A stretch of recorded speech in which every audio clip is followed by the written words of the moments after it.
ಮಕ್ಕಳೇ, ನೀವೆಲ್ಲ ಮೊಲದ ಕತೆ ಈಗಾಗಲೇ ಕೇಳಿರುವಿರಿ. ಆ ಕಥೆಯ ನೀತಿ ಏನಾಗಿತ್ತೆಂದರೆ, ಕೆಲಸದಲ್ಲಿ ಆಲಸ್ಯ ತೋರಬಾರ್ದು, ಗುರಿ ಮುಟ್ಟೋ ತನಕ ವಿಶ್ರಮಿಸಬಾರ್ದು ಎನ್ನೋದಾಗಿತ್ತು. ಆದರೆ ಇದೊಂದು ಕಾಲ್ಪನಿಕ ಹೊಸ ಮೊಲದ ಕತೆ. ಒಮ್ಮೆ ಒಂದು ಆಮೆ ಮತ್ತು ಮೊಲಕ್ಕೆ 400 ಮೀಟರ್ ಓಟದ ಸ್ಪರ್ಧೆ ಏರ್ಪಡಿಸಲಾಗಿತ್ತು. ಮೊಲ ಮತ್ತು ಆಮೆಯನ್ನು ಯಾವುದಾದರೂ ನಿಷೇಧಿತ ಔಷಧಿ ಸೇವಿಸಿದೆ ಎನ್ನುವುದನ್ನು ಪರೀಕ್ಷಿಸಿ ಖಚಿತಪಡಿಸಿಕೊಳ್ಳಲಾಯಿತು. ಗೆದ್ದವರಿಗೆ ಬಂಗಾರದ ಪದಕ ಹಾಗೂ 5 kg ಕ್ಯಾರೆಟ್ ನೀಡಲಾಗುವುದು ಎಂದು ಘೋಷಿಸಲಾಯಿತು.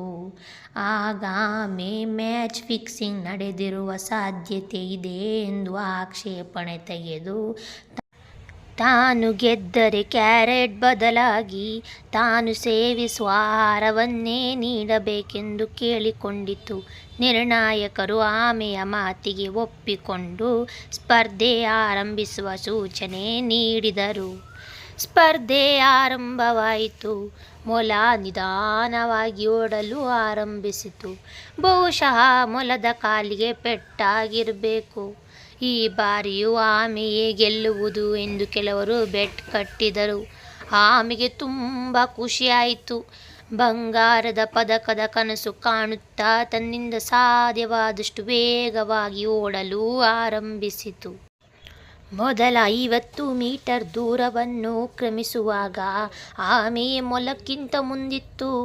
ನಂತರ ಮೊಲದ ನಿಜರೂಪ ಗೋಚರಿಸಿತು.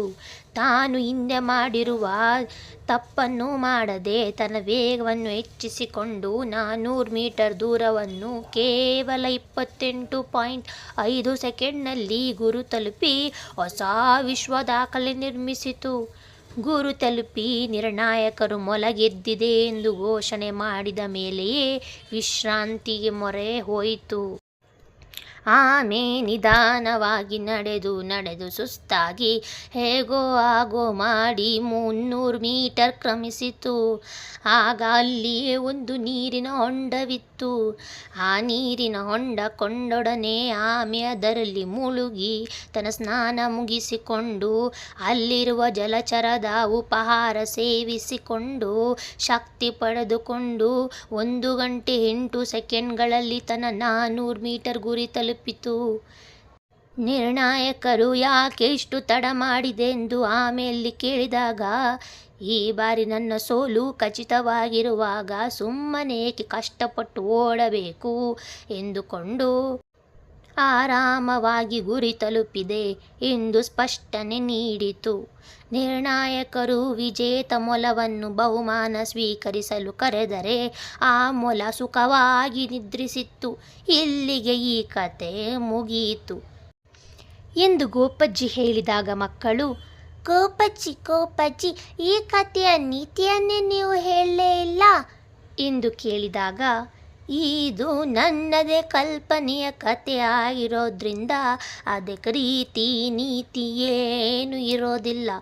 ಆದರೂ ನೀವು ಕೇಳುವುದರಿಂದ ಹೇಳ್ತೇನೆ. ಈ ಕಥೆಯ ನೀತಿ ಮೊಲ ಕೇಳೋದಾದರೆ ಗುರಿ ಮುಟ್ಟೋ ತನಕ ಹಿಂದೆ ನೋಡಲೇಬಾರ್ದು, ವಿಶ್ರಾಂತಿ ಮೊರೆ ಹೋಗಬಾರ್ದು. ಆದರೆ ಒಮ್ಮೆ ಗುರಿ ಮುಟ್ಟಿದ ಮೇಲೆ ನಿಮ್ಮ ವಿಜಯವನ್ನು ಸಂಭ್ರಮಿಸಿಕೊಂಡು ಅಲ್ಪ ವಿಶ್ರಾಂತಿ ಮೊರೆ ಹೋಗ್ಬೋದು. ಇದರಿಂದ ಇದೊಂದು ಹೊಸ ಗುರಿ ತಲುಪಲು ನಿಮಗೆ ಹುಮ್ಮಸ್ಸು ಹಾಗೂ ಹೊಸ ಚೈತನ್ಯ ಸಿಗುತ್ತದೆ.